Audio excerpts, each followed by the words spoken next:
नमस्कार.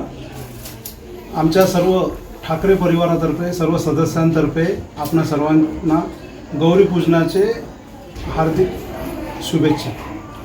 आम्ही दरवर्षीच गौरी पूजनानिमित्त आध्यात्मिक तसेच सामाजिक उपक्रम राबवत असतो. आध्यात्मिकतेसोबतच समाजाप्रती आपले जे ऋण आहे ते आपण कुठेतरी फेडले पाहिजे, म्हणून आम्ही आपल्या गौरी पूजनानिमित्त सामाजिक भान म्हणून वृक्षारोपणाचा कार्यक्रम तसेच विविध उपक्रम राबवत असतो.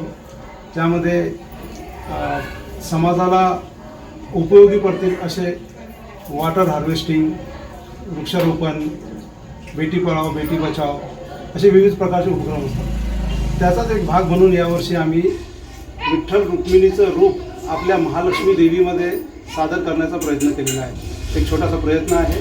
त्या माध्यमातून आपल्या महाराष्ट्राला जी वारकरी संप्रदायाची वर्षानुवर्षाची जी परंपरा लागलेली आहे त्याचीच एक प्रतिकृती या ठिकाणी सादर करण्याचा तो पंढरपूरचा देखावा या ठिकाणी सादर केला